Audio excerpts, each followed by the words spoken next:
Nama saya Roni De La Serna dan saya seorang trainer hipnoterapis bersertifikat resmi yaitu dari International Association of Counselor and Therapy USA. Jika mau mengikuti sesi ini ya, Pak jenengan boleh pindah geser ke samping yang tidak mau. Jadi saya mau yang fokus. Jadi kali ini saya akan membongkar semua trik-trik atau semua bagaimana caranya kita melakukan hipnoterapi dan gendam jalanan itu bisa terjadi. Oke, hipnotis atau hipnoterapi itu bisa terjadi apabila memenuhi 5 syarat atau 5 unsur.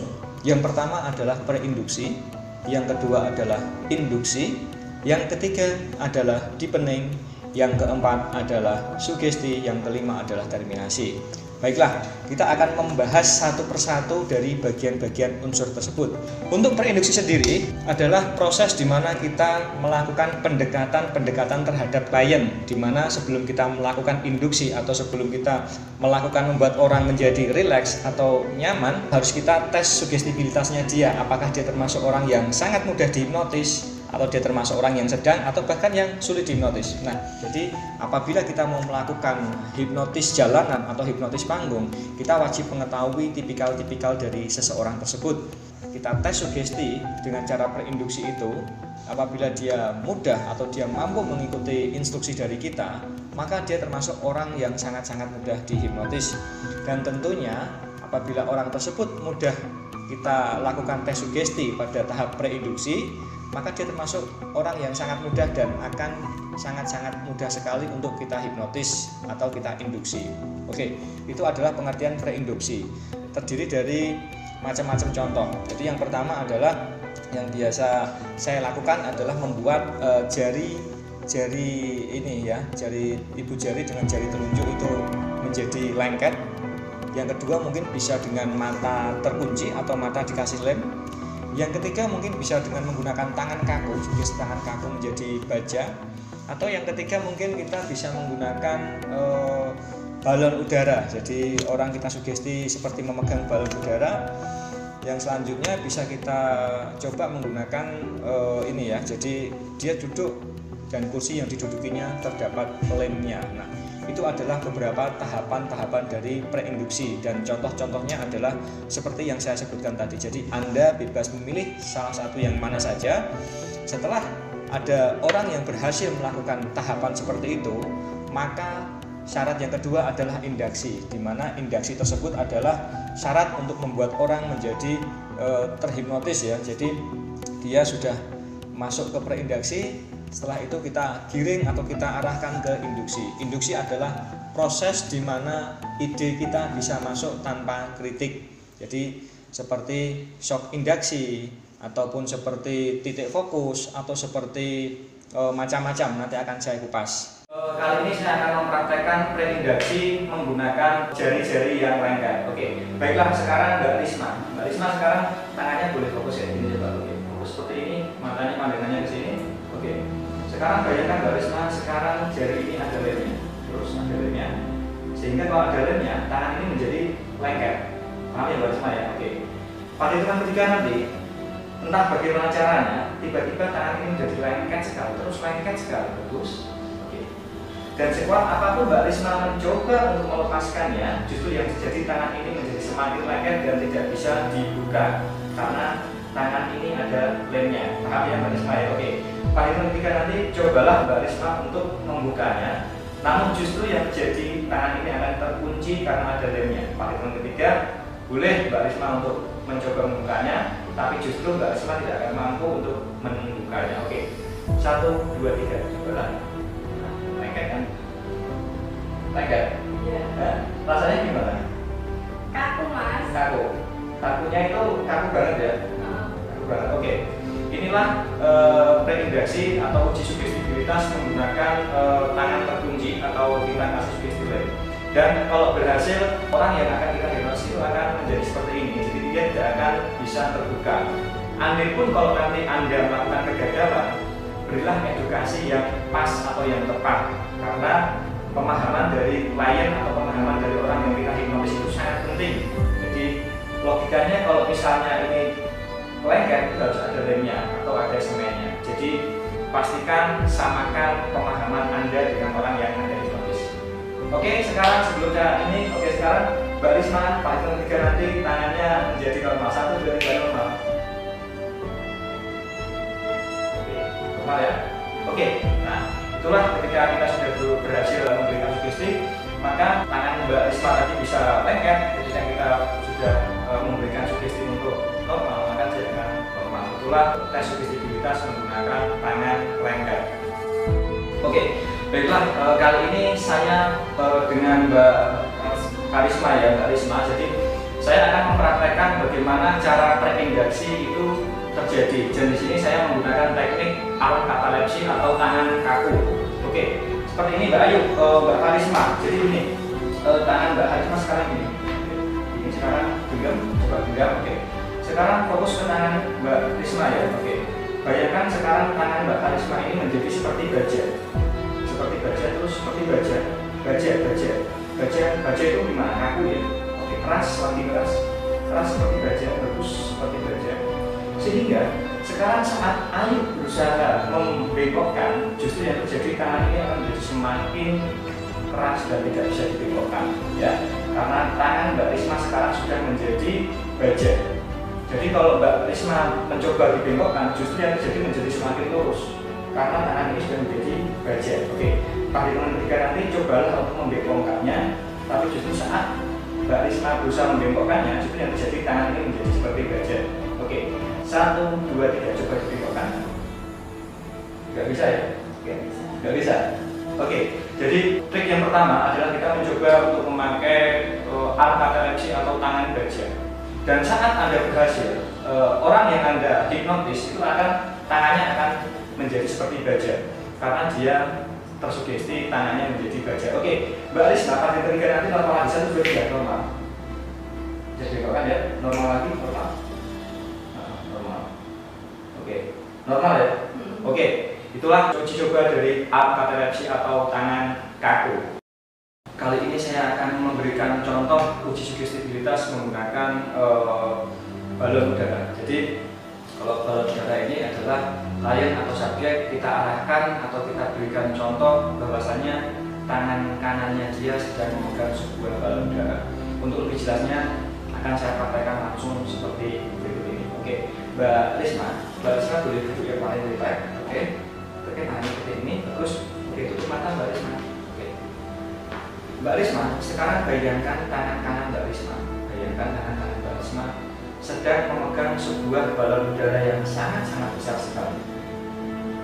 Terus, sehingga tangan kanan Mbak Risma akan menjadi ringan sekali dan terangkat naik ke atas karena terangkat dari balon udara tersebut. Rasakan sekarang tangan kanan Mbak Risma mulai perlahan-lahan terangkat ke atas, perlahan-lahan karena tertarik dari balon udara tersebut. Rasakan semakin ringan dan terangkat naik ke atas. Dan mulai sekarang perlahan-lahan tangan kanan Mbak Risma mulai naik ke atas terus, naik ke atas terus, naik ke atas terus, semakin naik ke atas terus, semakin naik ke atas terus. Dan sekarang anehnya tiba-tiba tangan kiri Mbak Risma pun mulai naik ke atas. Ikuti kanan kirinya mulai naik ke atas terus. Oke, terus naik ke atas terus, naik ke atas terus. Oke. Sekarang stop pakai terus seperti ini. Stop. Sekarang dengarkan sugesti saya Mbak Risma. Mbak Risma, pada hitungan ketiga nanti bayangkan tangan kiri Mbak Risma saya kasih batu bata yang sangat besar sekali.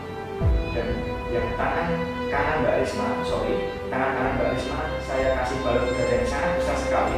Dan tangan kiri Mbak Risma saya kasih balon atau saya kasih batu bata yang sangat besar sekali. Oke, sekarang, stop. Bayangkan sekarang Mbak Risma, sekarang tangan kanan Mbak Risma sedang memegangi sebuah balon udara dan tangan kiri Mbak Risma sedang memegang batu bata. Sehingga pada hitungan ketiga nanti tangan kanan akan naik ke atas dan tangan kiri akan turun ke bawah. 1, 2, 3, tuh. Oke, tangan kirinya semakin turun. Semakin naik ke atas tangan kanannya, dan sekarang balon udaranya akan saya tembak menggunakan pistol dan balon udaranya akan bocor sehingga tangan kanan Anda baiklah, itulah tadi contoh-contoh dari uji sugestibilitas menggunakan metode balon udara. Apabila kalian paham, tentu kalian akan bisa mengikuti instruksi dari Anda dan tangannya akan otomatis naik. Sama saya, Roni Blasel. Oke, baiklah. Kali ini saya akan mencontohkan menggunakan tes sugestibilitas dengan mata terkunci atau mata lengket. Oke, caranya adalah orang yang akan kita hipnosis suruh membayangkan bahwa matanya itu ada lemnya, ya. Jadi matanya itu terdapat lemnya. Jadi gini, Mbak Risma boleh tutup mata ya, relax. Oke. Sekarang bayangkan mata Anda ini saya kasih semen atau saya kasih lem. Sehingga kalau saya kasih lem, mata ini menjadi semakin lengket dan tidak bisa dibuka. Sekuat apapun Mbak Risma berusaha untuk membukanya, maka justru yang terjadi mata Mbak Risma akan menjadi semakin lengket karena dari lem tersebut. Cobalah Anda membukanya, namun saat Anda mencoba, Anda tidak akan mampu untuk membukanya apabila Mbak Risma akan menggunakan kepala. Panggilan ketiga nanti Mbak Risma boleh mencoba untuk membuka mata Mbak Risma, namun yang terjadi Mbak Risma akan menjadi matanya menjadi semakin lengket dan tidak bisa dibuka. 1, 2, 3, cobalah. Ya, oke. Bisa dibuka? Tidak bisa ya? Oke. Sekuat apapun Mbak Risma berusaha membukanya, maka justru akan menjadi semakin lengket. Cobalah Mbak Risma berusaha sekuat tenaga, dibuka sekuat tenaga. Sekuat tenaga, namun justru matanya akan menjadi semakin lengket dan semakin terkunci karena dari lem tersebut. Oke, jadi bukan nggak? Sulit ya. Nah, anehnya sekarang Mbak Risma boleh menganga Mbak Risma, boleh plomo nggak? Plomo itu nggak apa-apa. Plomo itu gini, plomo. Nah, ini sekarang jadi kaku. Oke, dan tidak bisa nempel. Kaku, jadi lebih lebar lagi. Nah, terus jadi kaku semua. Sekuat apapun Mbak Risma berusaha untuk menutup mulut dan membuka mata justru yang terjadi akan semakin kaku dan tidak bisa dibuka. Cobalah Mbak Risma kalau bisa. Oke, nggak bisa? Nggak bisa ya? Oke, itulah uji sugestibilitas menggunakan mata terkunci dan kita tadi memberikan tambahan sugesti bahwasanya dia tidak bisa menutup mulut. Oke, 1, 2, 3 normal. Oke, baiklah. Nah, itulah uji sugestibilitas. Jadi itulah beberapa contoh-contoh dari uji sugestibilitas dalam tahapan preinduksi. Dan ini wajib dilakukan ketika Anda mau menghipnotis seseorang. Jadi untuk mengetahui apakah subjek itu termasuk orang yang mudah dihipnotis atau sedang atau sulit untuk dihipnosis. Nah, ketika subjek atau orang yang akan kita hipnosis sudah bisa melakukan sugesti dari kita atau bisa sudah melakukan perintah-perintah kita, maka tandanya klien atau subjek sudah bisa kita hipnotis. Kali ini saya akan menggunakan contoh uji sugestibilitas menggunakan lem lagi atau orang tidak bisa berdiri dari kursinya. Oke, Mbak Risma, sekarang Mbak Risma boleh duduk yang relax. Oke, seperti ini, relax ya. Oke, sekarang tangannya seperti ini, Mbak. Oke, Mbak Risma, sekarang bayangkan kursi yang Anda duduki, Mbak Risma. Kursi yang Anda duduki ini ada semennya. Bayangkan dan rasakan perlahan-lahan kursi yang Anda duduki itu ada semennya. Jadi saat kursi ada semennya, maka sekuat apapun Anda berusaha untuk berdiri, maka yang terjadi Anda akan semakin lengket karena kursi yang Anda duduki sudah ada semennya. Ingat, sekuat apapun Anda berusaha untuk berdiri, maka justru yang terjadi Anda akan semakin lengket. Karena sekuat apapun Anda berdiri, Anda akan semakin lengket karena terdapat semennya. Apabila Mbak Risma paham, Mbak Risma boleh angkat kepala. Paham ya Mbak ya? Oke, pada hitungan ketiga nanti, entah bagaimana caranya, tiba-tiba kursi yang Anda duduki ini ada semennya dan saat Anda mencoba berdiri, maka Mbak Risma tidak akan mampu untuk mencoba berdiri. 1, 2, 3, coba untuk berdiri. Gimana? Gak bisa. Gak bisa? Serius gak bisa? Gak bisa benar? Ya? Oke, gak bisa? Serius? Iya. Oke. Nah, jadi apabila kita sudah berhasil mensugesti orang yang kita hipnosis ini dengan lem terkunci atau kita kasih sugesti sugestinya menggunakan semen. Nggak bisa berdiri ya, baik ya. Kalau misalnya saya tinggal gimana? Jangan. Karena ini dia sudah berhasil dan ini belum hipnotis, ini hanya permainan predileksi atau kita melakukan tes sugestibilitas. Mbak Risma tidak mampu untuk berdiri. Oke, Mbak Risma, karena ini acaranya sudah selesai, maka Anda akan saya tinggal di sini ya. Oke, sekarang Mbak Risma sudah berdiri? Nggak bisa. Coba berdiri sekuat tenaga. Nggak bisa? Oke, sekarang panjang 3 normal, 1, 2, 3 normal. Normal. Oke, bisa ya? Ya. Oke. Baiklah, itulah untuk uji sugestibilitas menggunakan lem. Dan ketika kita sudah berhasil, maka orang yang kita akan hipnosis dia akan bisa melakukan pola-pola atau melakukan sugesti-sugesti dari kita. Kali ini saya akan mempraktekkan preinduksi menggunakan body catalepsy, di mana body catalepsy ini adalah seluruh tubuh menjadi tegang dan kaku. Jadi kalau ada yang bilang bahwa ini settingan, ini cuma rekayasa, saya akan buktikan di sini. Dan ini benar-benar kita tidak ada rekayasa, begitu ya, Mbak Nike ya. Jadi untuk membuktikannya, saya akan menggunakan teknik yang namanya preinduksi body catalepsy. Sekarang gini, Mbak Nike sekarang Mbak Nike boleh berdiri ya, boleh tutup mata, relax. Oke, sekarang bayangkan tubuh Mbak Nike sekarang menjadi seperti besi dan seperti atom. Saya semen terus menjadi seperti patung lebih kaku lagi, kaku lagi, semakin kaku dan semakin kaku terus kaku. Oke. Sehingga semakin kakunya itu tidak akan bisa bergerak sama sekali dan seluruh tubuh ini menjadi sangat kaku sekali. Oke, Mbak Nike hanya bisa menganggukkan kepala, tapi Mbak Nike tidak bisa bergerak apapun, cuma bisa menganggukkan kepala. Apabila Mbak Nike sudah merasakan seperti patung, Mbak Nike boleh menganggukkan kepala. Oke, sekarang seluruh tubuh Mbak Nike menjadi sangat kaku semua, kaku. Oke, sekarang akan saya buktikan kita menggunakan body catalepsy. Oke, kaku terus. Kaku.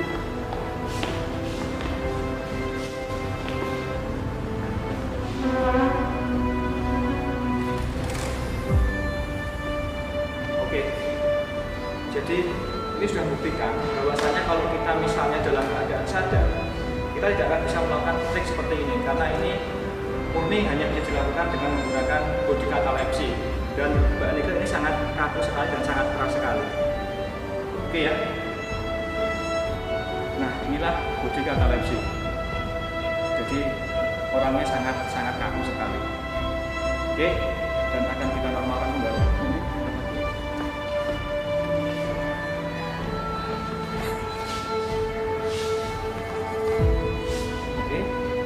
Sekarang Mbak Nike, pada hitungan kelima nanti Mbak Nike merasakan seluruh tubuhnya menjadi tenang dan menjadi rileks, bahkan menjadi sangat segar sekali. Dan seluruh ketegangan ini akan menjadi semakin rileks dan rileks lagi, semakin tenang, semakin rileks dan semakin nyaman. 1. Ambil nafas yang panjang, 2. Buang air dulu, 3. Lemesin seluruh tubuhnya menjadi rileks lagi, semakin rileks. 4. Persiapkan diri Anda untuk buka mata, dan 5. Mbak Nike boleh buka mata dengan perasaan yang sangat nyaman. Sama saya, Roni Glasena dan Keselen. Kak Nike Rizka.